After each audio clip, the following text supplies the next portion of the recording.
Welcome back to a brand new episode of the Weekly Blitz. My name is Joel Moran, and I'm here with my co-host Jackson McIntyre, and we are here after an eventful Week 12. A lot of great things happened, Jackson. We're going to recap it all. How are you doing tonight, sir? I'm doing good, man. I am 24 hours into a 72-hour fast that I'm doing, so I'm doing this while I'm absolutely starving. But yeah, we'll see how this goes. What made you want to do the fast? It's kind of just like resetting, like I'm trying to have better gut health and all that. So I've been cleansing and just doing a water fast. So it's it's not going great so far, but we'll see if I can make it. So how have you made it through, and how far are you into the fast currently? I'm 24 hours into it, and I've been absolutely starving all day. But I think I'm like at a point where like my brain's starting to work more, and I'm not just like only thinking about food. I still feel it, but I think I have that mental clarity. So I think I'll be able to do this. You have 2 more days to go. Yeah, two more long ones. It's a long time. Yeah, I'm ending it with like this big dinner with like 6 or 7 friends, and we're just gonna feast. Not intentional. It just happens to be that's the night that it's ending. So Thanksgiving, Friendsgiving, yeah. Wednesday. No, that's a perfect time for it to end. So yeah. NFL Week 12, we just witnessed the Ravens beat the Chargers 30-23, I believe was the final score.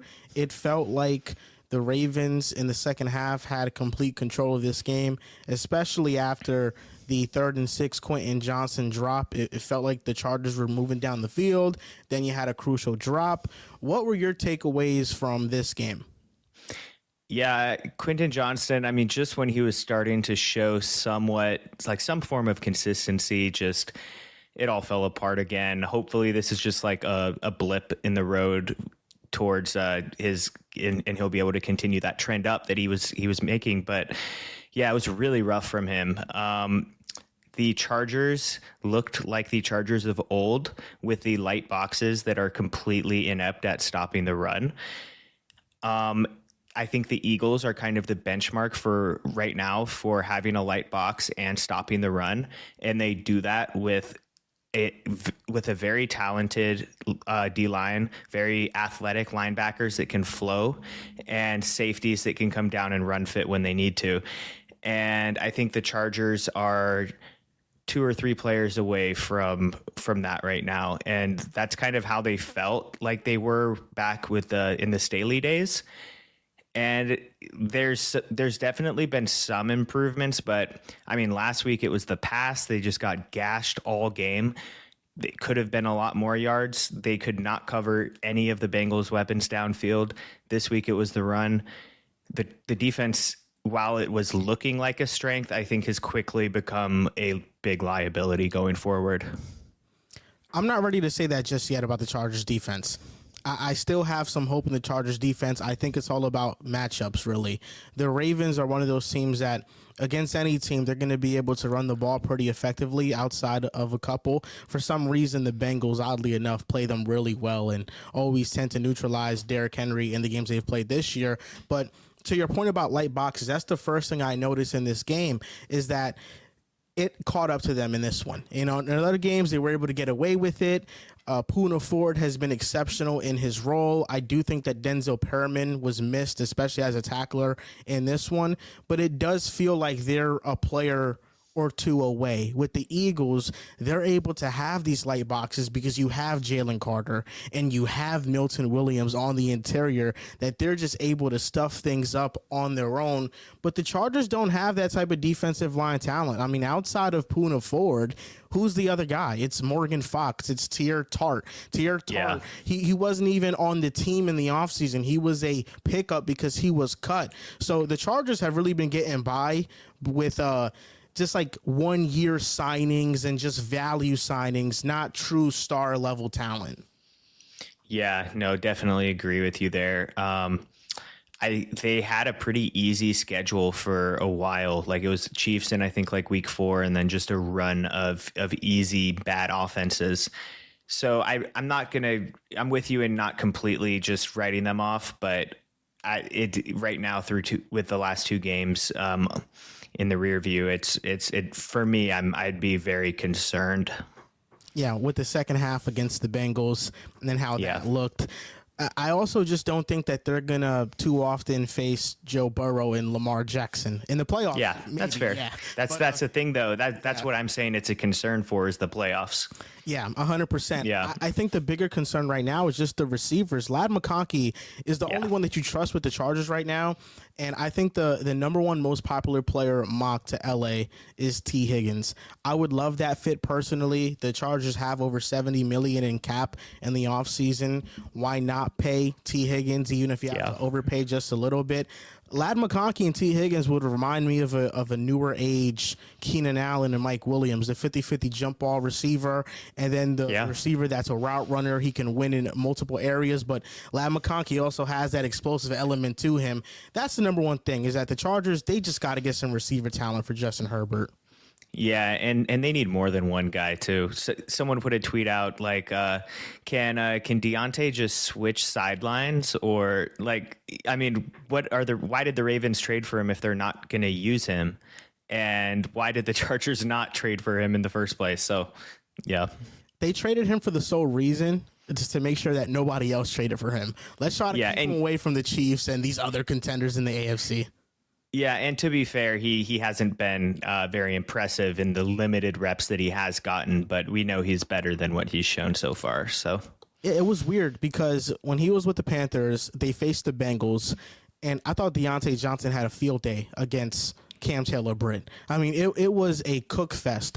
And then he goes to the Ravens, his first game with the Ravens, or I think it was the second game with the Ravens. Cam Taylor-Britt is lining up opposite of him, and he's not making any impact whatsoever. Off the film that you've watched, do you think it's been a Deontay not looking good thing, or it's been a Ravens not deploying him thing? I think it's a rep thing. It's a new offense, and he hasn't been heavily featured at all. And I think he's just maybe gotten in his own head a little bit.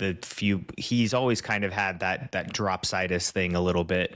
And with that kind of rearing its head, I don't think he's able, with limited reps, he hasn't really been able to just play through that enough and get out onto the other side of that. Yeah. And the last thing I want to mention, just the Ravens, 200 rushing yards on the ground. They were dominant. They really dominated the trench battle. And this is another good victory for them. They're 8-4. Steelers are 8-3. But if you look at both of their schedules, Ravens have a much easier path to win the AFC North. So this win for them was huge. Moving on to Sunday Night Football, Eagles versus Rams. The Eagles beat the Rams 37-20. They had 24 points in the second half, and that's what the Eagles have been. In the first half, they're kind of sleepwalking. Then in the second half, they hit all these explosive plays. Saquon Barkley has 2 explosive touchdown runs. And the talk of the town right now, Jackson, is number one, this is what I'm seeing everywhere. The Eagles are the best team in the NFC. Saquon Barkley should win MVP. We have been singing the Eagles defense praises for a couple of weeks now on this show. Throughout this win streak, we've been talking about it. Where do you want to start? Do you want to start with Saquon's incredible day, or do you want to start on the defensive side of the ball? Because I think both are equally as impressive. Yeah, I mean, we can start with Saquon here. He had a really high RBIS score this week. His yards before contact, which last week I mentioned was really, really high. And this week it was 2.9, which is once again just in that elite tier of yard before contact. Average is like 1.9-ish. And so going a full yard over that is, I mean, Jordan Mailata had one of the best run blocking games I've ever seen. And I said that last week too. Like he's on a different level right now as a run blocker. It's insane. Like if you want to watch run block tape, just watch Jordan Mailata's last 2 games. Saquon was 41 yards shy of Adrian Peterson's single game record. Most of that came on 2 carries, which is just insane and speaks to the damage that Saquon can do with that space that the Eagles line opens up. And I think it's important too to talk about the whole Giants thing, because there's 2 arguments right now, and they're they're both kind of right. The Eagles were good in signing Saquon because the running back is the cherry on top. It's the icing on the cake. It's a position that you pay decent money to that's now worth it, because after years of screaming about how bad these running back contracts were, the market finally came way down to match the actual impact. And so now it's $12 to $16 million to get a top end RB instead of 25 million, whatever it was. It's a much smaller percentage of the salary cap nowadays is too with the rising cap. But the Giants, so going back to the beginning here, the Giants drafted Saquon second overall, right? Yes. Immediately, he was a top 5 paid running back because of the way that the rookie contracts worked at the time.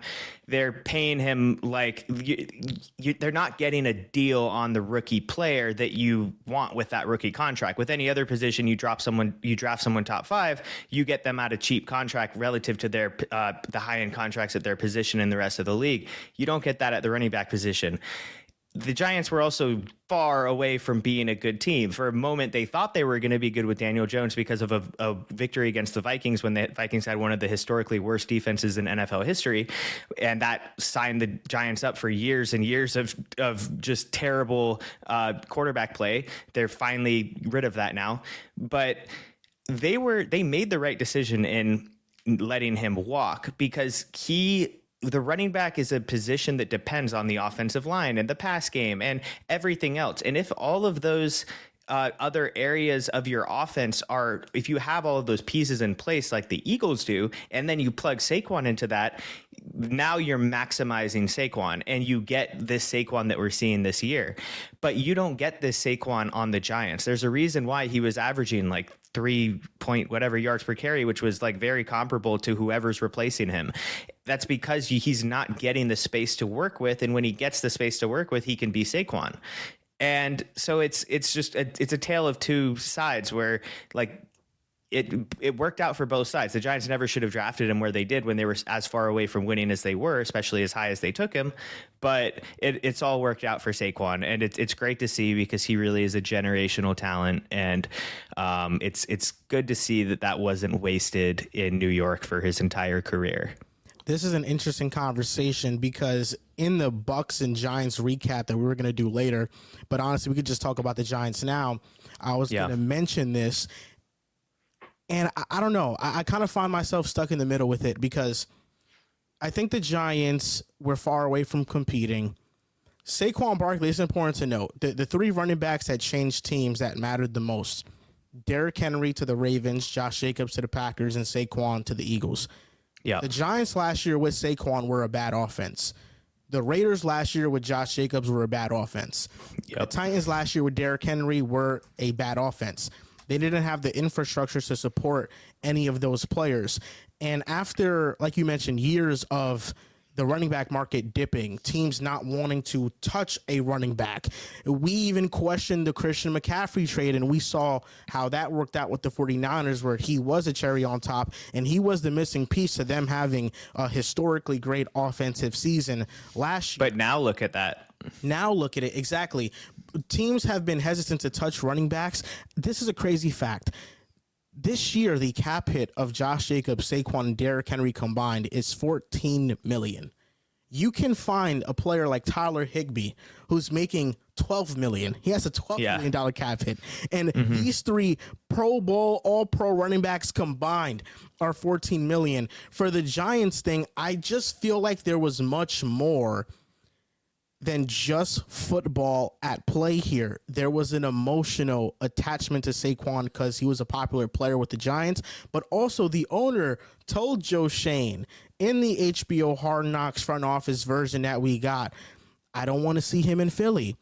And I think that's going to end up costing Joe Shane his job. I think Joe Shane is going to lose his job because of that. And I think the Giants, if they do fire Brian Daboll and Joe Shane, it would be a perfect case study in why coaches shouldn't try to win in rebuilding years, because we're talking about these coaches and this GM getting fired without having a chance to pick their quarterback. They lucked into a good season where they made the playoffs. They paid Daniel Jones, but look at what that cost them. They traded Leonard Williams. They didn't bring back Julian Love. They didn't re-sign Xavier McKinney. They didn't re-sign Saquon Barkley. If they don't pay Daniel Jones, there's a chance that all those players are still on the Giants, and all you need is to draft a quarterback. And then you can have an actual competitive team around that quarterback right away. So I think it's an interesting argument. The thing that hurts the most is that Saquon is doing this with the Eagles, and it's a division rival. And if the Eagles end up winning it all this year, the owner is going to be really freaking pissed that they let the Eagles get Saquon. So I feel like that's at play here. But yeah, I mean, he had 300 yards of scrimmage yards. I mean, Saquon was unbelievable, and this year I think the MVP and the Offensive Player of the Year case for Saquon is that he is kind of the engine of the Eagles offense. Like, how many times do we see the Eagles offense look lifeless, and then Saquon breaks off a big time run, and it's like, oh, okay, the Eagles are back. It happens so often with Philadelphia. Yeah, and I thought it was also really interesting just how the Rams have a good offense when everyone's healthy. And the way that the Eagles defense just completely suffocated them, it was like there was still some plays. There was this insane throw down the sideline to Puka, awesome diving catch. But they did exactly what they needed to do. It was the Fangio style. The run defense wasn't dominant. It's rarely ever going to be dominant. And that's the whole point, is they tempt you just enough to run it. They play one man back, but they play a gap and a half on the defensive line. Kyron had a few little plays. They want you to run it because it's still negative EPA plays typically, and that's what they're going for. And then when you decide to pass it, now they have numbers on their side, and now you're passing right into Cooper DeJean, into Quinyon Mitchell, into like just a great secondary. Zach Bound dropping, Nakobe Dean dropping. Every single aspect of the defense just worked against the Rams. It was like a cog just spinning. And this is exactly the type of defense Fangio wants to play. And for the whole game, I mean, like, yes, there were a few plays. There will always be a few plays that the offense gets off where the big plays. But just this is like, I know Fangio just watched back that tape with a big smile on his face. Milton Williams was dominating phenomenal. This one. Stafford didn't have a chance in the pocket. He was pressured 17 times. I mean, he was a sitting duck. The offensive line was giving him no help. Jalen Carter was double teamed on 70+% of the snaps. Brendan Graham, losing him is going to be a huge loss for Philadelphia. He was having arguably the best game he's had all season long. 4 pressures, a 28% win rate, and then he goes down. That's going to be a major loss. But the Eagles' bread and butter is that interior defensive line, and Milton Williams. 40% true pass set win rate for Milton Williams. Yeah. Milton Williams, he's going to be one of those guys that he's probably going to be a free agent. And it's not often that we see a interior defensive lineman hit the market that is this good, that is this young. It doesn't usually happen. What was the Raiders, the Dolphins defensive tackle Wilkins just went to the Raiders? Christian Wilkins. Milton Williams is going to, I think, blow that contract out of the water. Oh, you think he's going to get way more than Christian Wilkins? Because he's a much better pass rusher. Yeah, Christian Wilkins is a good pass rusher, but like Milton Williams has that like potential to, I don't want to say like Chris Jones, but like that archetype of 3-tech pass rusher, interior pass rusher, who's just like movable within the inside of the defense and just like eats alive centers, guards, double teams. Like, yeah, the conversation for the Eagles. Sorry, Jackson. The conversation for the Eagles is now shifted to them potentially being better than the Lions. Are you ready to go there just yet or not yet? Not yet, but I would be willing to say that would be a hell of a game. Do they play before this year or no? It'll have to be the playoffs. Yeah. That's going to be a fun one if we get there. It will be. If that's in Philly, I'd put my money on Philly. I'd say that. If that's in Detroit, I'm thinking about it long and hard. Yeah, no, it's going to be an excellent matchup. I think those are the two best teams in the NFC. And you can argue this next team we're going to talk about is a little bit overlooked. It's the 9-2 Minnesota Vikings who beat the Bears 30-27. Yeah. And we will talk about Caleb Williams and the best game that he had as a pro. But I feel like it's kind of time to maybe start putting more faith in Sam Darnold, Jackson. In overtime, KOC said, Darnold, we're going to win or lose this game with you. And there were moments in that overtime drive where there were penalties that set the Vikings offense back. And Sam Darnold made those throws to win the Vikings the game. Outside of a couple bad throws early in this one where, sorry, these water bottles fell. Outside of a couple of bad throws early in this one where I thought Sam was kind of getting beside himself, I was a little bit too critical. 330 yards, 2 touchdowns, 116.1 passer rating. This year, he has 43 completions of 20-plus yards down the field, the most in the NFL. And in overtime, he led a 10-play, 68-yard drive. It can kind of get lost in the Lions' dominance and the Eagles' win streak that the Lions are also one of the very best teams in the NFL. They are 9-2. And like you mentioned with the Cardinals, with the Vikings, I think it's even more true that the defense, Brian Flores, gives this defense such a safe floor with their scheme. Yeah. Darnold, I'll start there. He had an excellent game, and he stacked 2 really, really high quality games back to back. Last week against the Titans, he was lights out as well. I think that they are turning a bit of a corner with him, and I think that constant encouragement from Kevin O'Connell has come a long way. I don't know if Darnold's ever really had that, because there was a question that O'Connell got, I think, like 2 weeks ago of, are you thinking about benching Darnold after the big turnover week? And he looked at the reporter like implied, like, why the hell would you ever ask that? Like, I trust him. Mullins. I fully trust him. Yeah. You didn't do Nick Mullins that dirty, but you kind of get the point. Like, you don't want to. Nick Mullins actually came into this past game in a big third down conversion, the little underneath crosser for the dialed up schemed first down, the Bo Nick special. No, I'm kidding. But yeah. So I think that just that encouragement that he has from his coach has given him this much higher confidence than he's ever had. He's throwing like it. There was this throw to Addison. Addison, massive game. Like, this was the best we've ever seen him look, and he's always looked good. But because they took away Jefferson, it was just Addison feasting. And my God, like, it was a combo. It was the throws, but it was also Addison just getting open and like turning on the jets and staying in bounds along that sideline on that long gain.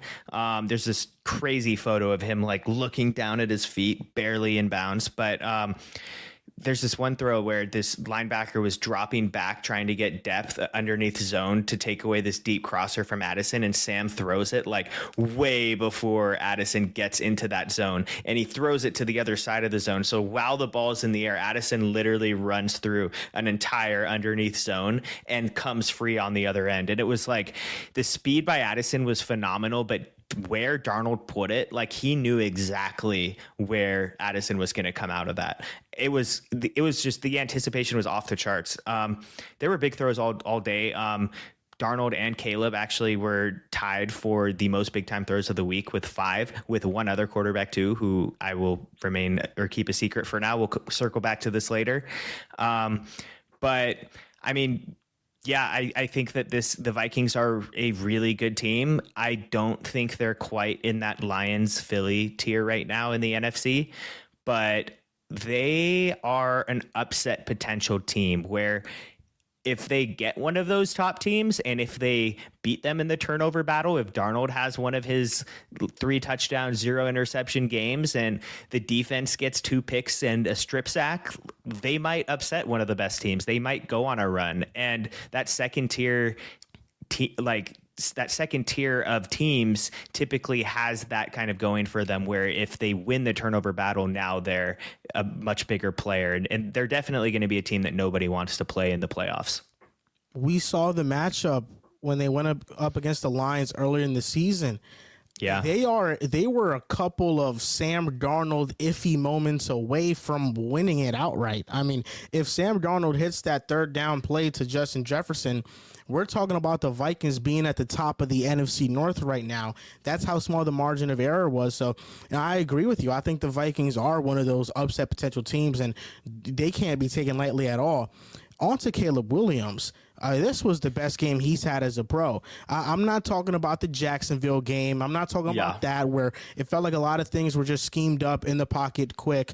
I don't think it can be understated just how much Thomas Brown has done with the Bears thus far. Their offense feels more spacious. DJ Moore is now being a main point of emphasis and getting him the ball, whether it's in the backfield, whether it's on the outside, just quick screens, like just getting him involved in the game plan.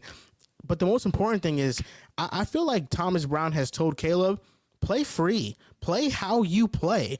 Don't be just restrained to this pocket passing quarterback, because I thought a lot of the sacks that Caleb took earlier in the year when he was going through his slump were the coaches told me to not do all the dancing around stuff, so I'm just not using my God-given abilities to get outside of this pressure. That's kind of how I felt. But this game, 340 yards, 2 touchdowns, 5 big-time throws against the blitz, 15 of 20, 192 yards, 2 touchdowns. I mean, Caleb Williams was great. In overtime, he had that bad sack. That was an iffy moment from him. He reverted back to the Caleb of old. But no, the flashes that he showed in this game, the throws he was making, they were missiles, man. I mean, you heard the ball through the screen and how hard he was throwing it. But you could talk more about that and the type of throws he made. It was awesome. Yeah, it's incredibly rare that we get this many throws like that in one game. You could pick like 4 or 5 of these and they'd be most quarterbacks in the NFL's best throw of the season. Like legitimately, like maybe not 5, but 3 to 4 of them, like 15, 16 quarterbacks in the NFL, they would be their best throw of the season. And one thing that I took away from this with a drop jaw was Caleb had the 5th fastest time to throw this week in the whole NFL, and it felt like he was pushing it downfield like all the time, and to be getting it out that fast. I guess like when you think back to some of those big plays, like that late one where that deep dig to get them in field goal range to send it to OT, he drops back and he lasers it. It's a like missile, like you said, like you could hear that, but he also layered this touch into it because there was an underneath defender dropping and he lasered it just over this outstretched hand. I've got an arm talent video coming that I just actually took this play and worked it into it last second. The video is done, but I was like, you know what? I want to talk about this one because this is crazy, because it was arm freaking talent. The arm talent is not just arm strength. It includes arm strength, but there's other things too. Layering touch with arm strength is a big piece of arm talent, and that's what this throw was. But like that throw, the amount of quarterbacks that can make that throw is very short. Like to mix the power with the touch like that. And back to the time to throw thing though, like he dropped back and at the top of his drop slings it. And there was that seam ripper where he ripped it up the seam before Bynum could close. Bynum got a head start closing from like 4 yards away and couldn't. It was like 20 yards down, a 25-yard gain downfield, and Bynum couldn't close like 4 yards before the ball got to its target. And like things like that are why he went number 1 overall, because if the easy shit that he's been fucking up with, the footwork on some of the quick game stuff, the some of the knucklehead decisions he's been making, we've seen the last 2 games that's peeled back, and the coaching or the coordinator change was huge. But I mean, this was by far his best game, as you mentioned. It was great to see it. It's great for the league. It's great for fans of just the passing game, that the number 1 pick, one of the greatest talents of the last 10 years in the NFL draft, I didn't say is actually doing this and actually looking like the guy that he was expected to be. this was a talent game. This was not a scheme game. He made things happen. The play calls put him in position, but he then made these jaw-dropping throws. Obviously, there's that throw where he's rolling right, flips it up to Swift, who, by the way, Swift has blown so many blocking assignments. Like, Van Ginkel is coming off the edge there, and Swift just completely leaves it. That play never should have happened because Swift should have been blocking Van Ginkel. But he doesn't, and so Caleb had to make Van Ginkel miss in the backfield, and then now Swift is open downfield, and he throws it and throws open Swift. The throw led Swift under the ball, away from coverage, and didn't bring coverage back into the play. It was just a great display. There were still some questionable decisions he made, as we expect. That'll never completely go away, but the good far outweighed the bad. That sack at the end was really, really rough on him, and that ultimately lost them the game. But they were also only there because of his fantastic arm and throws he was making. So you give and take some. A couple of second half plays where he was magical. 4th and short, down 2 touchdowns. Oh, scrambling, yeah. Is spying and just only a 3-man rush, and he jumps over the defensive lineman to pick up the first down because Van Ginkel's out of position. That was special. He had a handful of scrambles that were just incredible. Yes, like that was special, but really most of those special throws came in the first half, where I felt like when I was watching the game, because when I watch the game, I don't watch Red Zone. I lock in on 1 to 2 games, and I really try to figure out what's happening with those games. I found myself screen recording multiple Caleb Williams plays. I'm like, oh my God, I got to show this one, that one. It was so good. There was one he had to Keenan Allen that I didn't post because it didn't count, but it was against the blitz. Keenan Allen is running down the field. It's a back shoulder pass, and Keenan catches it, but he's not able to get that second foot in bounds. But that throw was an elite level throw. Like, it was barely out. Yeah. Yes. Caleb had so many of these plays, and man, it's so good to see him play like this. I think it kind of goes under the radar because the Bears haven't been winning. But Caleb has been really good in the fourth quarter. Like, you look at the Commanders game, he put the Bears ahead. Commanders win off a Hail Mary touchdown. You look at the Packers game, Caleb put his kicker in position. They just missed the field goal. I think the field goal gets blocked. They had chances to win those games, and they almost won those games because of Caleb, because of what he did in those fourth quarters. But yeah, the best thing about this game really was that all year long, I feel like whenever Caleb tried to do things out of structure, he barely missed. It was inaccurate. They were right there. The receiver, yeah. But this is the first game that we saw all of that come together. Like, okay, he's hitting those plays now. Those are now maybe a fixture moving forward, something that we got to keep our eye on. But yeah, it was an elite level game. Vikings still ended up winning, but I mean, Caleb looked absolutely fantastic. On to the NFC West. The Seahawks beat the Cardinals 16-6, and the Seahawks are now number 3 in the NFC. How about Mike Macdonald? Past 3 games facing the Rams, Sean McVay, the Niners, Kyle Shanahan, and the Cardinals, Kyler Murray, Drew Petzing, and what they got going on. All great offenses. And over those last couple of weeks, they have been 9th in EPA per play on defense, 6th in success rate, 4th in rush EPA per play, and 2nd in rush success rate. And there was no better game to showcase just how great this run defense has gotten than this one. James Conner had 12 runs. None of them were successful. He had 0% success rate on his run plays. That is absurd. The Seahawks dominated this game up front. Leonard Williams had a career day. He was great. Yeah. He was dominating this one. But how about that play that Devon Witherspoon made on 4th down? I mean, he was closing in on the run and then flipping his hips, turning all the way around to chase down Kyler. There aren't many players in the league that are chasing down Kyler like that. And you could tell by the way that Kyler reacted that he was surprised that Witherspoon was there so fast. Yeah, it was a weird game from Kyler because watching it, it's like he he had some misses. He definitely didn't play up to par with how he has been playing, but he was making some good throws. He was moving the ball. McBride had a great day, another great day. I think right now the tight end position is McBride, Bowers, Kittle, and then everyone else. And it just, you look at the points at the end and you're like, 6 points? Like, he really?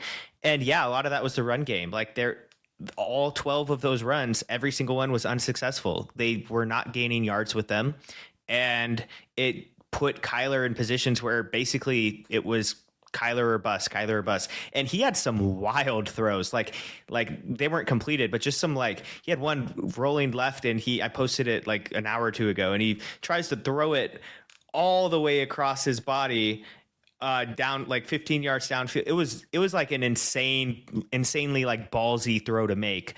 He had another one deep into the end zone, rolling right, throwing back across his body left.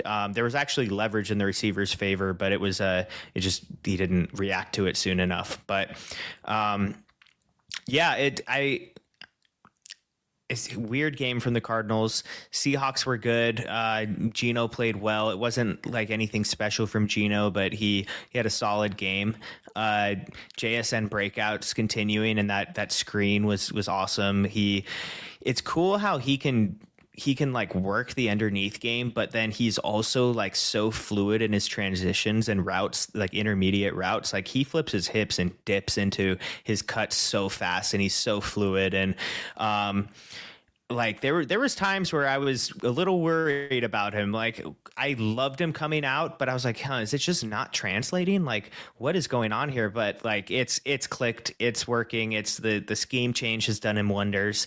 And another thing I had noted here was Charles Cross's breakout is going on right now. He's playing really well, but it feels so distant. Like, you can't even really notice it because of just how bad the line is in general.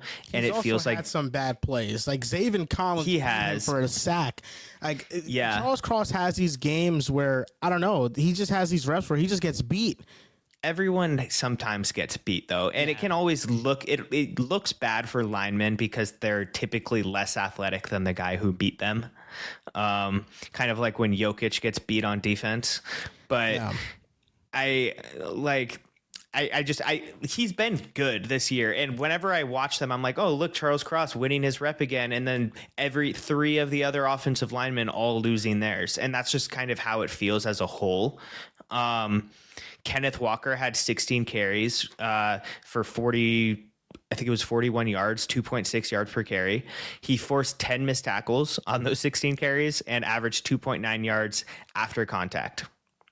My God. He averaged 2.6 yards per carry. He averaged 2.9 yards after contact, and he forced 10 missed tackles. Like, it's just the shit that like Kenneth Walker has had to deal with is, I think they run to the right way too much. They can't run to the right, and they still try to do it, and it just feels stupid. Like, I get that you're kind of burning yourself out if you're just not doing it, but to continue trying to run to the, like, with that right side of their O-line in the shape that it is it's dumb. I don't agree with it.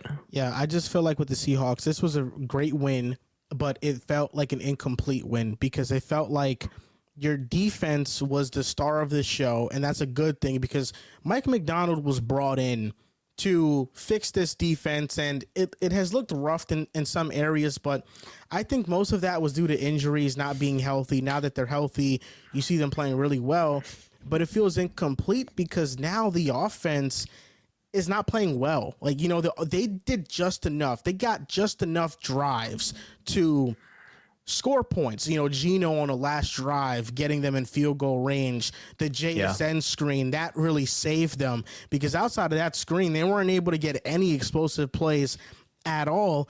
And it all comes back to the offensive line not being able to protect Geno Smith. I did think that at times he did have a lot of time in this game, but I don't know what it is. Is Ryan Grubb just not calling the right plays to mask the offensive line? That could be a part of it. I just feel like the offense right now, it feels sluggish, and that's what makes this win incomplete. And every team in the NFC West kind of has their thing. You know, the Seahawks and their offensive line, the Cardinals and what version of the offense you're going to get. You know, how consistent will their defense be? The Rams offensive line now and defensive issues. The Niners just have injuries all over and their special teams are bad. So I'm done trying to predict the NFC West, but I do have a ticket on the Seahawks to win the division. So I'm happy about that. Back in September, I put it in. Nice. Yeah, there's a good chance, especially with the 49ers right now, with what's going on with that. But I think that part of what might be happening too is like one way that offensive coordinators like to try and mask the offensive line issue is with sprint outs and rollouts. And with Geno being a right-handed quarterback, you want him rolling right more than you want him rolling left. But if you have him rolling right, you're also rolling into that offensive line issue that is so bad that you like maybe you can't even really trust a rollout. And like they get beat so fast, so often. And I think that might be part of it. You don't want to just have Geno roll left all the like that's just it's an awkward like platform transition you have to make to throw the ball. And I think that's what they're dealing with is well, we don't want him rolling out, so we'll just hope that we win straight drop back pass reps, but it's not happening too often. I'm hoping the Seahawks put a complete team around Geno before he gets too old, because I want to see that too. Side. Like, Geno is quietly like in his what's he like 33? He might be 34 or close to it. 34, yeah. He's 34. You know, he turned older. 34 last month. You know, it feels like he's younger because he hasn't played much, but no, like he's an older quarterback, and you know the years. There's not many years left in his game, to be honest. But we'll see. 49ers and Packers. The Packers beat the Niners 38-10. 49ers are not healthy right now. Josh Jacobs, 26 carries, 106 yards, 3 touchdowns. He's been great for the Packers all season long. The Packers have had a great rushing offense. The touchdowns have not always reflected that. Now, are the Packers being overlooked because of the other top teams in the NFC? The Packers have won 6 of their last 7. Their offense, 9th in EPA per play, 15th in success rate. Defense, 8th in EPA per play, but 26th in success rate. But they have the 6th best total DVOA amongst all teams. And Rashawn Gary, last 5 games, 3.5 sacks, and he was 4th in pass rush win rates in Week 12 against a pretty bad 49ers offensive line. But if you're a Packers fan, this is what you want to see. You want to start seeing life from your superstar edge rusher. And I do kind of feel like part of me is that the Packers are 8-3. 3 of their losses have come to the Eagles in a shitty field, the Vikings, and the Lions. And maybe this is just me with the Packers homer Jordan Love shirt on, but I kind of feel like in all of those games, the Packers shot themselves in the foot like there was no tomorrow, and they didn't give themselves a realistic chance in any of them. They didn't play their best football, and that's the wild card with this team, is that they're so young, and you know that they can play a better brand of football, but in their 3 losses, I don't think they gave themselves much of a chance. Yeah, one thing about that Gary stat is, I mean, we saw Josh Sweat do that. And we see pass rushers almost every year start slow, like shockingly slow. And then it's kind of like just, okay, I'm back to the guy I was before. Like it seems like it just kind of happens in a flash. And if that's what's happening with Gary, then that makes the Packers much more competitive, because like we were kind of talking about with Theo Ash on here last week, like if there's no pass rush, like even it doesn't matter if your coverage is really good, it's going to get picked apart, and vice versa. If you have a great pass rush and no coverage, the quarterback's going to get the ball out before the pass rush matters. So those two things work together, and it's like yin and yang. They need to be balanced. And I don't take much from this game. I think that Brandon Allen just fucking sucks. And it's one of those anemic things where it's an anemic team that we should not take any assumptions from or take anything out of a team beating them because they suck, and it's easy to crush them because they can't move the ball. 0 big time throws, 3 turnover worthy plays, couldn't sustain drives for Mr. Brandon Allen there. It felt like Josh Jacobs just running wild all game on a tired defense that didn't want to be playing anymore. And Quay Walker looked amazing. That he was all over the field in every facet of the game, and he's athletic linebacker. Like you want to see those guys figuring it out. Hopefully that's what it is. Hopefully it's not just that he went against a terrible team, but McCaffrey's not looked very good since he's been back. Another game, another 11 attempts, didn't force a single missed tackle on any of them. In his first game back, he did not force a single missed tackle. In his second game, he had 2 forced missed tackles on, I think, like 19 carries. So he's not making guys miss. He's really struggling, and that's somewhat to be expected from the rust. I mean, we saw that with Josh Jacobs last year. He held out and came to camp late, or didn't come to camp at all, one of the two, and had this really down year. And then he comes back, gets in better shape, works out with the Packers all offseason, and he's running wild. He 7.3 RBIS for him this week, 3.2 yards after contact, 0.46 missed tackles forced per attempt on 26 attempts, which is a lot of attempts to have that high of a forced missed tackle rate on. I think the 49ers just did not want to be out there by the end of the game, and it felt like they were just done. Their heart was not in it. The conversation about the 49ers and what they're going to do will be coming soon. I know it's happening. I know they're going to miss the playoffs. I know the season is essentially over for them. They have the Bills and the Lions to face still. Their schedule is very difficult, so I know they're not going to make it. But we can save that conversation for another day because it is a lengthy one. Broncos versus the Raiders. The Broncos beat the Raiders 29-19. Another Bo Nix solid outing, 273 yards, 2 touchdowns. Started off the game with this great throw where he's just moving his best to the of the left year. Side. Yeah, and he just kind of swings it, sidearm drifting, Vele. Yeah, it was an awesome throw. And this is what I have to say about Bo Nix. People have seen all the stats. If you are a Bo Nix fan, you're probably Bo Nix pilled at this point about all the historic company that he's in. And this is the thing. The scheme of the Broncos offense, it is very good right now. And I think that's a good thing because it has allowed Bo Nix to make the simple plays. But in every game, you're getting more and more sprinkles of some high-level throws. And it doesn't come all at once. Like Bo Nix hasn't had his true breakout game yet, where it's like, Joe Burrow versus the Chargers on Sunday Night Football, just dropping dimes all over the field. But you get it in moments. Like the Panthers game, you had throws where he beat coverage, throws over the middle of the field. He was elite at that. Then versus the Falcons, you had more throws where he was throwing to the middle of the field and he was putting a lot of zip on his passes. The pass where he kind of beat Jesse Bates with the throw was one of his best throws of the year. And in this game, you had more of that. You didn't have it like throughout the entirety of the game, but there were sprinkles of it. And I think that's what's led to Bo Nix's great stats as a rookie. Since week 5, he's been arguably the best rookie quarterback in the NFL.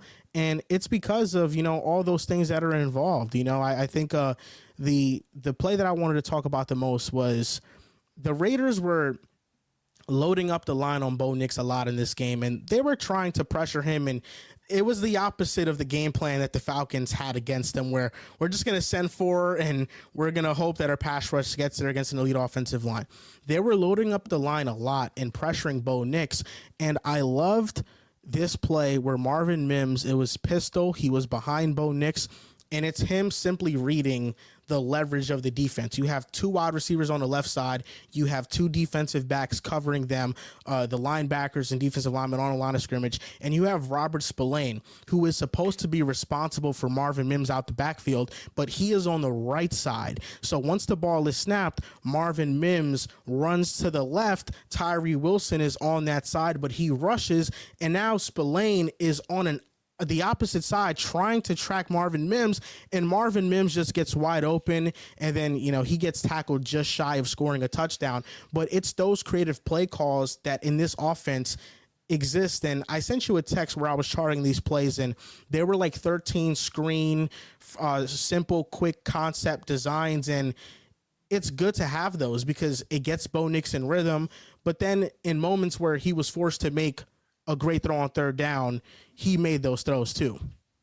Yeah, he's had some good third down conversions, and like you said, I think that early throw where he's drifting left and he hits that dig downfield, that was his best throw of the day. I don't want to say it's his best on the year because I don't have them all like playing in my head right now, but I wouldn't be surprised if it was. It's one of the better ones. It was a high level throw, and definitely more high level than that fade to Sutton, which I mean, it was good job giving your guy a chance, but that was really one with, it was kind of thrown into coverage a little bit. He could have thrown it more to the sideline and avoided that heavy contest, and Sutton had to shove off the DB to catch it.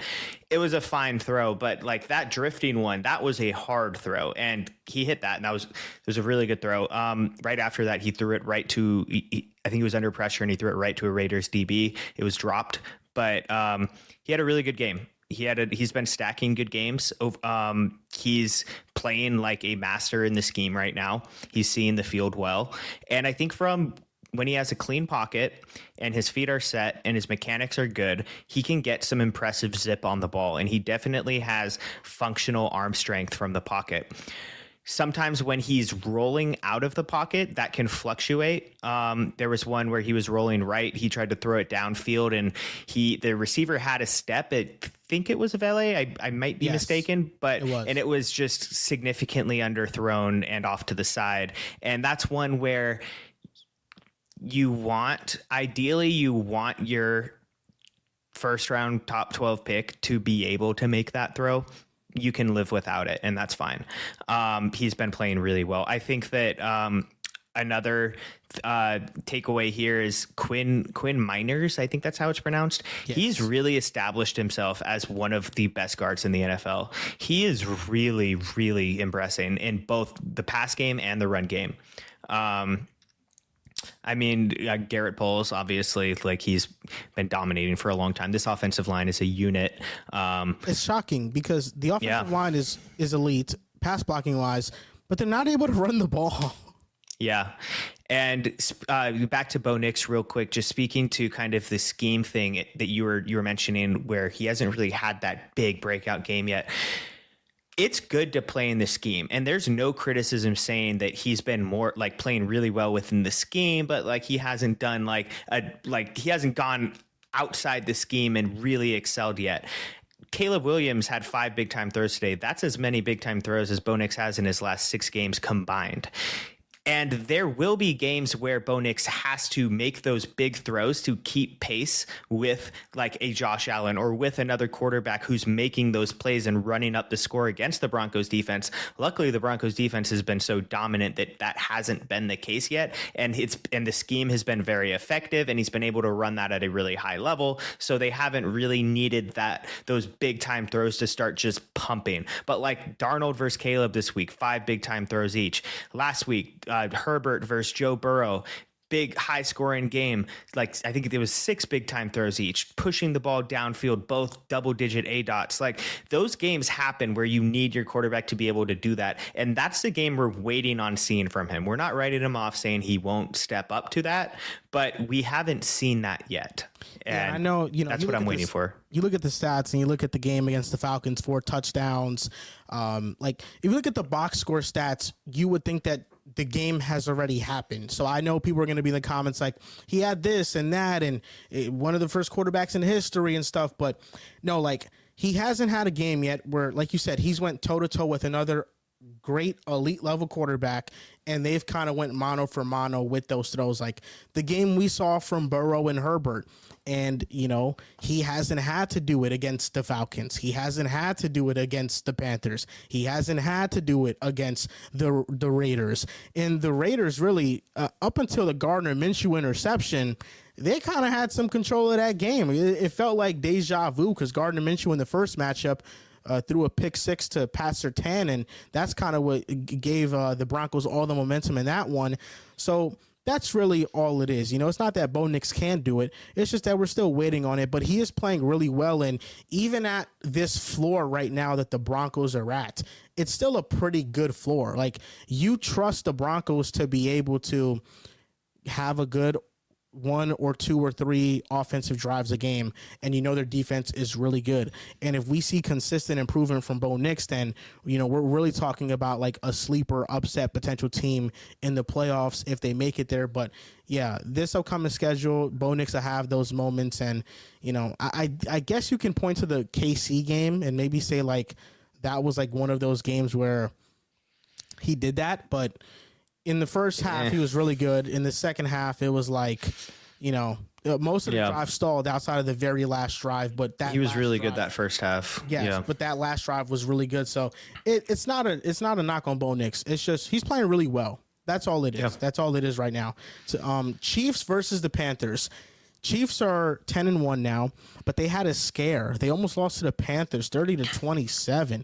And the story of this game isn't even about the Chiefs. It's not about USFL kicker Spencer Schrader hitting a game winner. Great moment for him. No, it's about the former first overall pick playing like a first overall pick in Bryce Young. And now I think it's time for you to reveal what you were going to reveal earlier on. So the mystery man, the other Mr. 5 big time throws of the week, tied for the most in the league with Caleb and Darnold, is none other than Bryce Young. And I can't think of another time where someone who's kind of written off as a bust starts playing well, and everyone kind of comes together and just feels these like great vibes about it. Like, everyone is happy for Bryce Young right now. There was like, he didn't have any haters. He just kind of like, everyone thinks he's a good guy, and he was really good in college, and he just didn't play well for his whole career really until recently. But he's been really good since he came back, and then he was great. Well, since he came back, since he started starting again, and then he played great yesterday, legitimately great. Like, not just like low bar great, but like for a first round pick or first overall pick, he played freaking great. And he was under pressure, throwing off his back foot with timing. He doesn't have the most arm talent in the league, so he's not like Caleb slinging rockets, but he was throwing like with really good anticipation off his back foot, beating the blitz. He had a legette dropped what I think from I haven't seen it yet on the A22, but on the broadcast it looked like it was a really good ball that was dropped. It was dropped. Yep. Yeah, and so I don't know what the hell is going on here in terms of what this does for the Panthers' plans moving forward. Like, if he has another 2 or 3 games like this to finish out the year, I think you're in a real pickle as a team. I think he's next year's starter. You think right just off this? Yes, off this game, he is next year's starter. This quarterback draft class, they're not going to have a high enough pick to get Cam Ward or Shedeur Sanders, I believe. You can't take a swing on Jalen Milroe. The passing is really raw from him right now. I think, just get him another receiver, get him some more help, and see what he has next year. That's it. Yeah. I think he earned himself another year as a starter off of this game alone. I think that if the rest of his season consists of mostly like his last game, like not this one, but the one before, where it was solid, it was good. It wasn't great, it was good.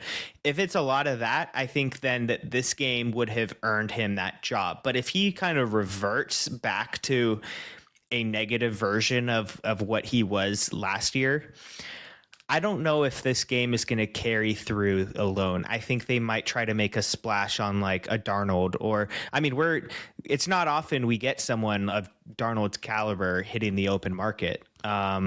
I just there's going to be a lot of teams where Bryce Young is going to struggle all that much, like in the schedule.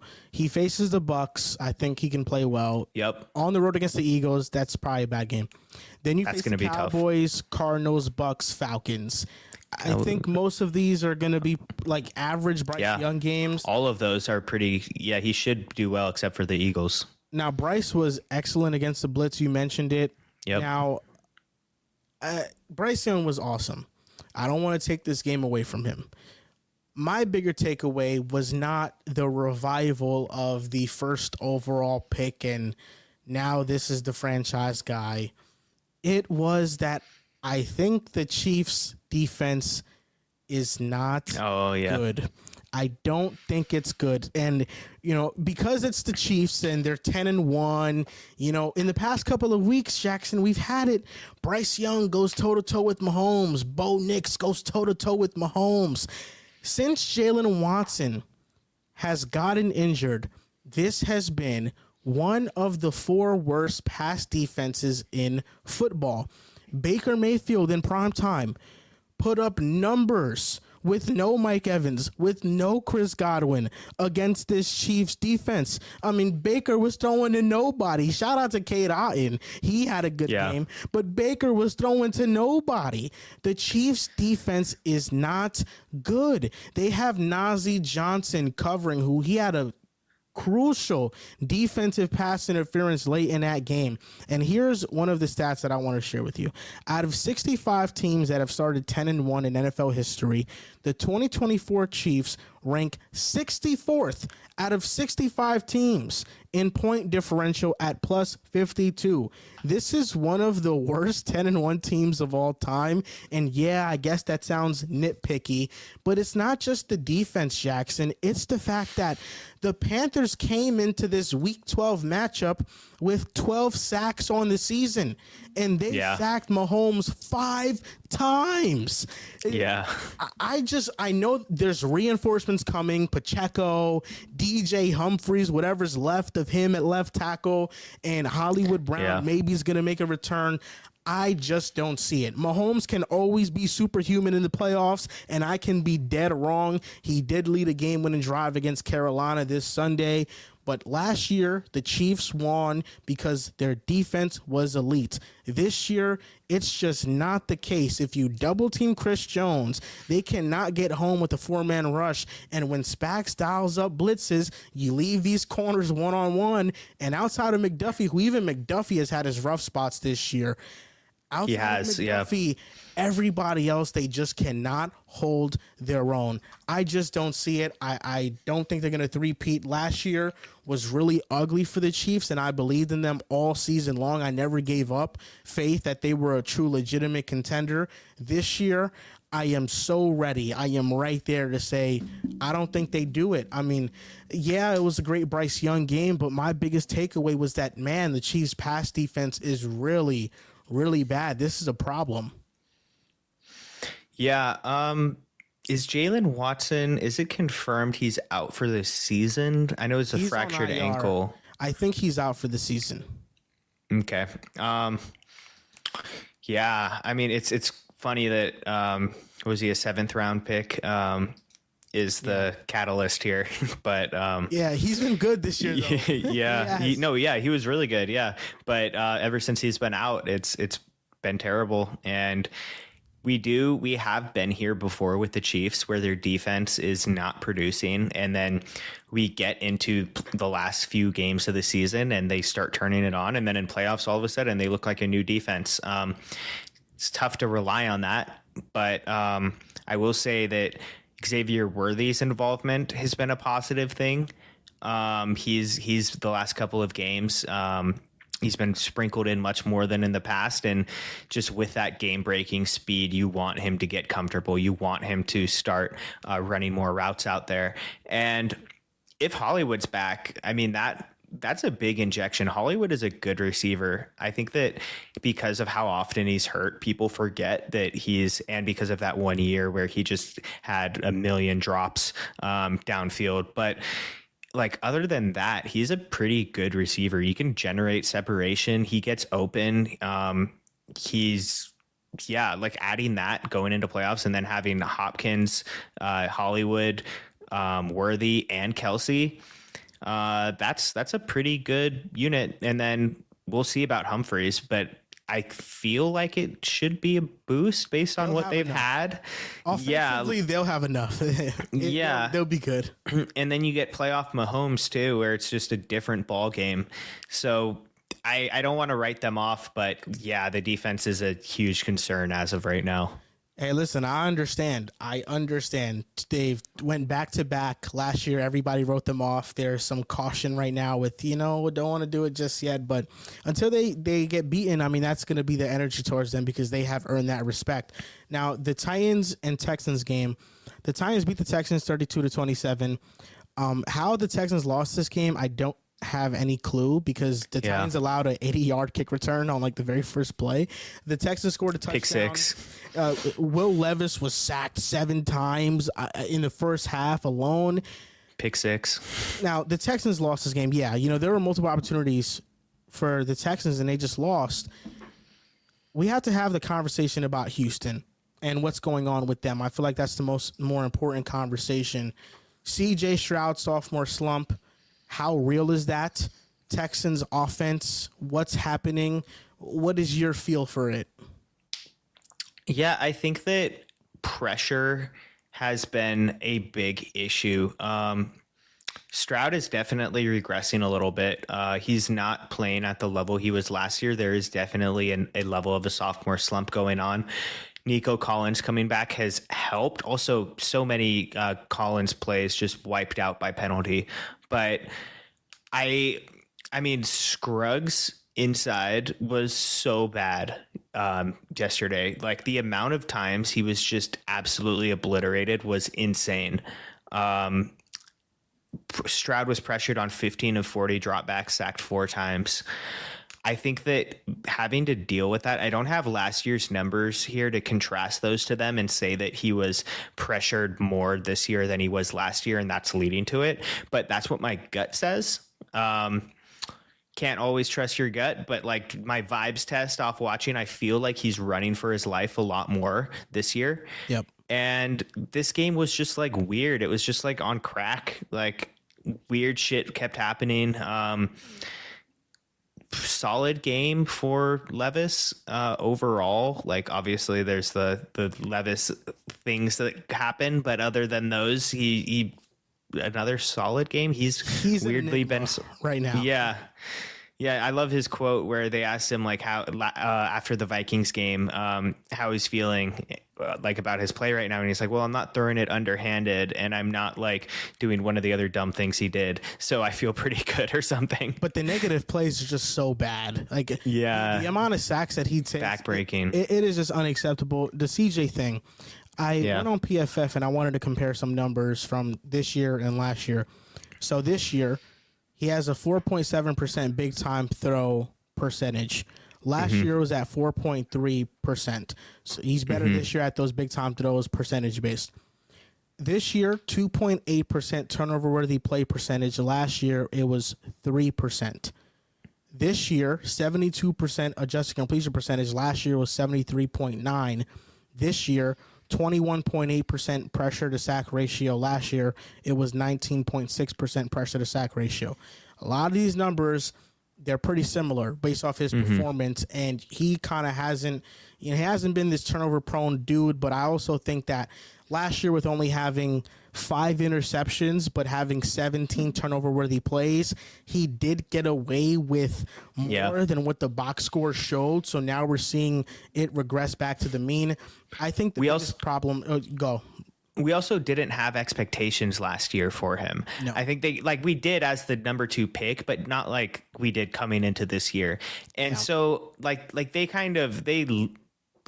made playoffs, but they weren't seen as a team that like really had a realistic chance at going all the way. Like if they were kind of a team like, oh, if they win a game, that's a huge success in the playoffs. And so I think like part of it is expectations here, where like last year he snuck up on us and just dominated or played really, really well. And this year everyone saw him coming from a mile away, and no one was, we were watching to scrutinize rather than to be impressed with a rookie. Yeah, and even then, like this year, he's 25th in QBR, 87.3 passer rating. The numbers haven't been good for him at all. And Yeah. I do think that the biggest issue right now is just the offensive infrastructure. The 49ers, Shanahan tree offense, their bread and butter is supposed to be early down success. The Texans have been one of the worst early down teams. First, second down, they're just really bad. And this is an alarming stat just of how bad the offensive situation is around CJ Stroud. 33.7% of the Texans' runs are successful. That is the second worst in the NFL this year. Last year, it was the fourth worst. So last year was a problem. This year, it remains a problem. The average Texans' third down is 8.2 yards to go, the second longest in the NFL. And 39% of the third downs that CJ Stroud faces are 3rd and 10 or more, which is the highest rate in the NFL. And ironically enough, CJ Stroud on those 3rd and 10 third downs or more, he converts on 25% of those. The league average is 17.5%. So even in those moments where he is being asked to do the impossible, he continues to do it. And we have moments with the Texans where they're undisciplined. They had double-digit penalties versus the Titans. Laramie Tunsil leads the NFL in penalties. The touchdown that would have put the Texans up in this game to Nico Collins got called back because of an illegal formation. Like, the plays that they have get called back. They can't run the ball. Bobby Slowick has weirdly committed to running the ball on first and second down constantly, and then you put CJ in these 3rd and long situations, and that's just not the correct infrastructure for a quarterback to survive. Now, yes, is CJ sometimes making bad throws and not good reads? Of course he is. But it feels like this year, much more than last year, he is playing with kind of like a panic. Like, he needs to make a play. Because last year, the scheme gave him a very safe floor, and you could trust it. And he made throws within the scheme, and he was awesome. And sometimes he'd go above and beyond. But this year, the scheme just hasn't given him that same floor, and I just don't think he trusts what's going on with the offense. Yeah, and after that early season run where Joe Mixon was stacking like a few really good games, one after the other, 2 of the last 3 games. So this week, 14 carries, 22 yards. And 2 weeks ago against Detroit, 25 carries for 46 yards. I mean, if you're getting 46 yards on 25 carries, like, you know how many plays you're burning there, and just especially against a team like Detroit, who is this high powered offense, and they're not burning plays like that. And you're just like completely just sacrificing plays for nothing. So I think that's a factor here too, where Joe Mixon got these early season comparisons of like the second coming. Oh my God, how did they get Joe Mixon for so cheap? Well, he's not that good. And also running backs also don't matter if your offensive line sucks. So we're seeing both of those things happening right now. Yeah, we're seeing like the offensive infrastructure matters, and Joe Mixon is a good running back, but he's not a turn your worst rush offense into a top 10 rush offense type of back. And those blow up games that he's had, there's a theme. They're one of the worst run defenses in the NFL, or at least at the time they were. But yeah, that's what I think is going on with the Texans right now. I think they're an average football team. I think they scream wild card exit. I don't think the AFC South yearly collapse is coming, because the AFC South is a bit inept right now. The Colts are the closest to them, but the Texans beat them both times, so they own the tiebreaker. So there's that in play as well. But yeah, the Texans, very average team, and Stephon Diggs is out for the year, so they don't have that offense weapon at their disposal. Cowboys versus the Commanders. Cowboys beat the Commanders 34-26. The fact that this was the final score was bizarre. I mean, with 5 minutes left, the score was 13-10, I believe, until the Cowboys scored a touchdown, made it 20-10. Commanders, how worried are you about their offense? Do you think it's a Cliff Kingsbury thing, or do you think it's something else? I think it is. I think that the scheme is just too reliant on like hitches and not moving. Like they were talking during the broadcast, they were talking about how many games this year. Like, yeah, Terry McLaurin has had some big games, but he's also had some very small games. or low output games. And a lot of that is because Cliff doesn't move his weapons around, and he just kind of rolls them out, and it's like, here we are, we're going to do our thing, and we hope you don't, stop it. And it's a cool thing, and there's cool little tricks he's got going on that get guys open. But when you just keep doing that, like every week you're putting out more tape in the same type of formations and the same types of there's less meat to the bone, and it's easier for defenses to find that one up on you. And we've seen that throughout Cliff's tenure or career as an offensive coordinator. And I think that we're seeing some of that now. And even though the Commanders got things going really late in this game, for 3 quarters, things were not looking good, and Jaden has regressed a little bit. He's missing a lot of the throws that he was not missing earlier in the year. He's still really good. I don't know if that has anything to do with his injury or if he's just missing more, which happens too. He looks healthy to me right now. I didn't see anything this week that made me think he was injured. Obviously, the late game stuff was great. Awful, horrendous Cowboys defense, unforgivable stuff out there. But I know Mike Zimmer is talking mad shit in the locker room about them. He's known for that in Minnesota. But I think that it was nice to have, and of course you shank the extra point to actually make it interesting, but I think it is a Cliff thing. I think that it's a Cliff and probably some regression going on here from Jaden. And I also think it's a huge defensive issue. Cooper is out there, Cooper Rush is moving the ball with reliability. You can't stop it. Your defense can't do anything really. You can't defend the run. You can't defend the pass. Lattimore's not going to save this. I think that this is a team who's probably going to make playoffs and not win a game. And if they win a game, it should be seen as a success. I don't think that they're a serious threat to anybody. Washington plays Tennessee this weekend, and I don't know who to pick. I think Tennessee can very well upset them. I think they're playing not the best, but Washington is playing worse right now. I don't blame you for thinking it's a Cliff thing, because this trend has followed him throughout his career, whether it's been college or in the NFL with Kyler. There has been one season in 2021, I believe, where he actually scored more points per game in the second half of the season than he did in the first half of the season. Was that when they made playoffs with the Cardinals? I think it was just when Kyler was healthy, really. That was the one when Kyler was healthy. They made playoffs, played the Rams in a game that I went to. And I went to that game too. Really? In LA? Yeah. Oh, hell yeah. Nice. But yeah, so you saw that complete offensive collapse where they could not do anything. And I mean, that's part of it, where you get more tape and it's less. I understand that. Takes less math. I thought Kyler was pretty terrible in that game too, just with seeing the field. Not to, just not blame Cliff, but I think the bigger issue right now in Washington is that they can't run the ball. Brian Robinson and Eckler averaged 2 yards per carry against this Cowboys defense. I mean, that's just unacceptable. I think the bigger issue has been their offensive line, and I think their offensive line all year long has given them a good baseline. But as they have faced better defensive lines, they have not been able to have a game plan for it.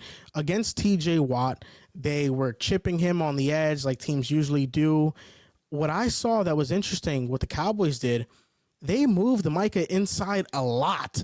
And Micah, so they were kind of trying to get Micah out of the business of where he could be double teamed.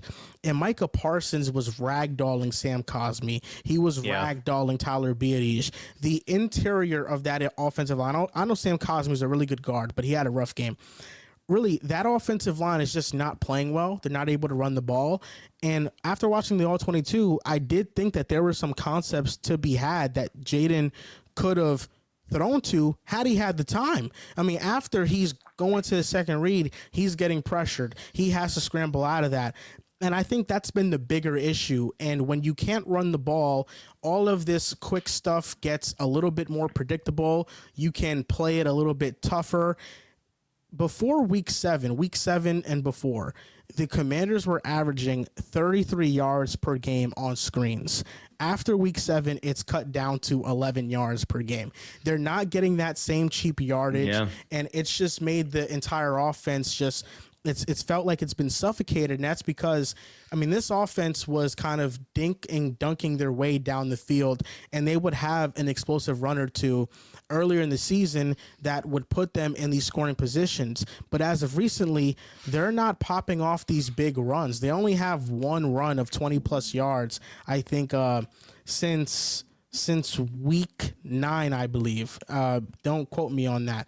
Week 10, they rank 5th at 48%, 29, but they're 29th in rush yards over expected, only one run of 20-plus yards since week 10. So they haven't been able to rattle off any explosive ground plays. I think that's been the bigger issue. I think their offensive line just is not playing well. They're playing better defensive lines, and the receiver talent is really getting exposed. Like, teams are just like, you know what? Yeah. We're going to bracket Terry. We're going to play one-on-one on Noah Brown. Beat us. Do what you want to do. And it's just not working. Yeah, they could really benefit from having a better tight end, like kind of what we're seeing with Miami right now, where Jonnu Smith is really breaking out in the middle of the field and has really added this element that Tua has needed for a long time. Big physical body tight end who can catch the ball and then get these big grown man yards after the catch that Waddle and Tyreek don't get because they're more finesse than or speed than physical receivers. And I think that that's something that that Jaden would really benefit from. And I really wanted Diami to be better, but he did have a solid game. But overall, I think his season's been a disappointment. It has been. Lions-Colts, what is your biggest takeaway from this game? Yeah, more of the same from Detroit. I feel like most games are like just their offense outperforming the other offense, and that's just what it is. Rinse, wash, repeat. They had 37 minutes time of possession. Yeah, this wasn't one of their track meets like they had a couple weeks ago, but Goff was fine. He got the job done. He was unspectacular, but more of the same. One thing from Detroit that I was really impressed with is Zadarius Smith again. He's been excellent since coming to Detroit, and they need that. They really needed someone to come and be. They need to be more than their sum of their parts on their defensive line, and they needed a guy with a high win rate to come and beat blocks and get to the quarterback. And right at the time, it was only McNeil after Hutchinson's injury.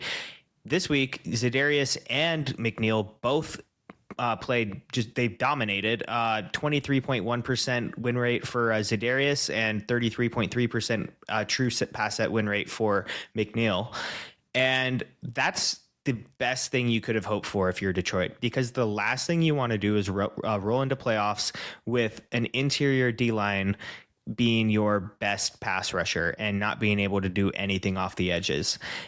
So I think that continuing to monitor that and seeing if they roll into playoffs that way, with Zadarius still playing really well, that's a big factor. On the other side, Anthony Richardson was really good.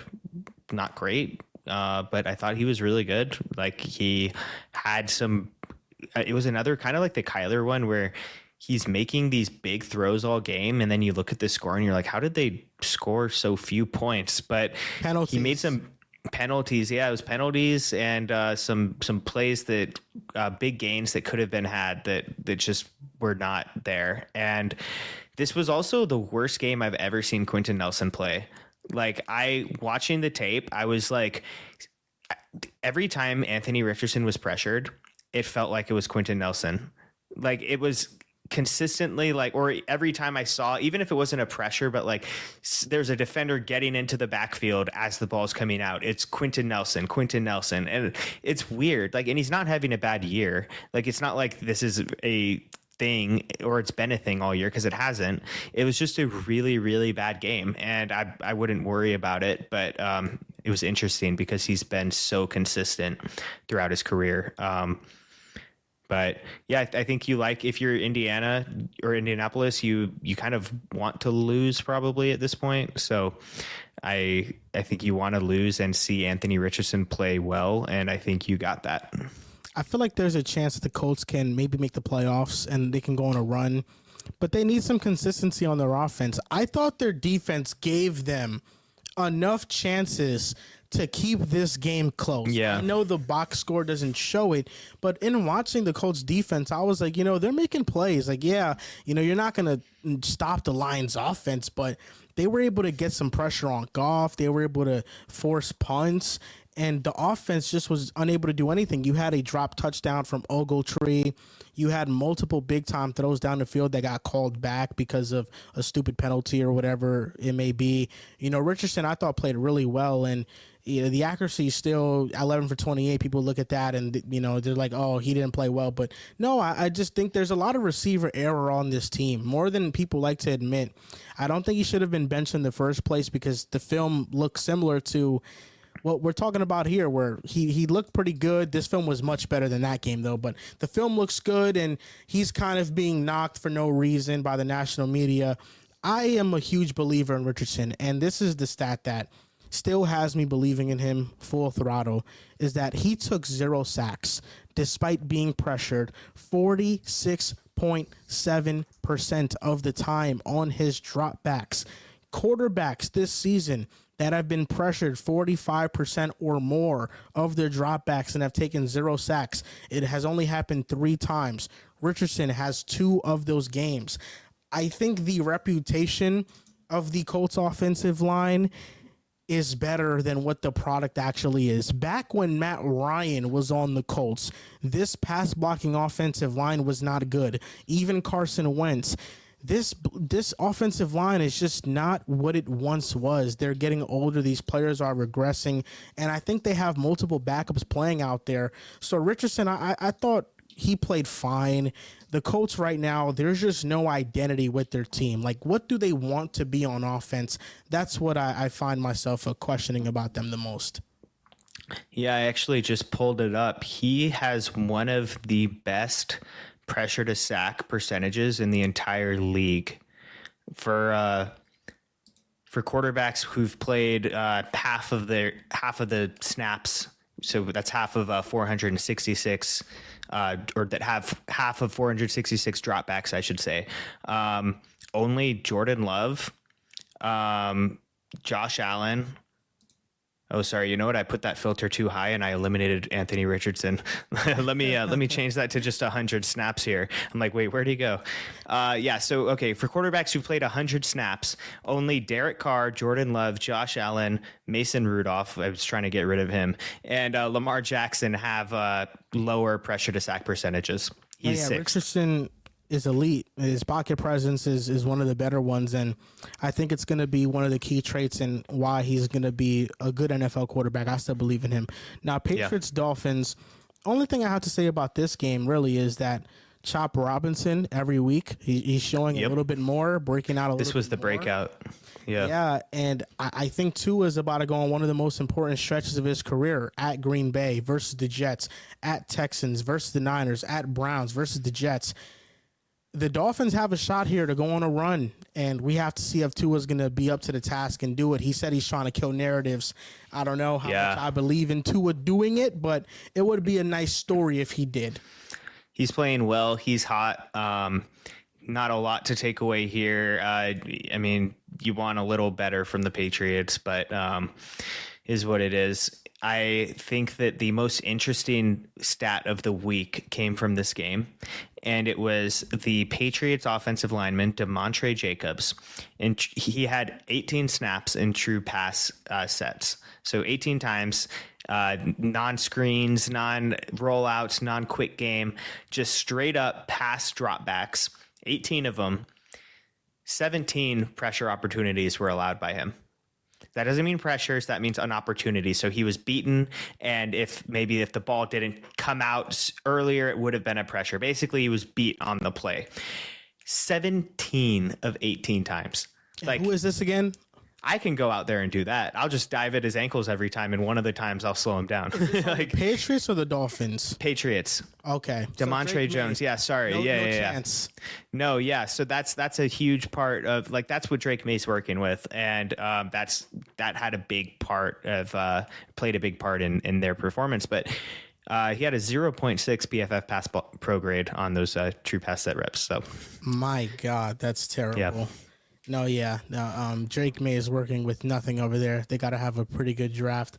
But, yeah, that's going to do it for our Week 12 NFL Weekly Blitz recap. Any closing thoughts, Jackson? You have the floor. You know what? I'm so glad that we skipped the Buccaneers Giants, at least in depth. I know we mentioned them earlier, but to hell with that game. So yeah, it was just Baker Mayfield doing this. That was the highlight of the. Yeah, of Baker played good. It's nice to have Mike Evans back next game. And that's going to do it for this episode. Make sure you guys like the video and subscribe to the channel, and go subscribe to the Weekly Blitz YouTube channel. The link will be down in the description below. Thank you for watching, and we'll see you guys next time.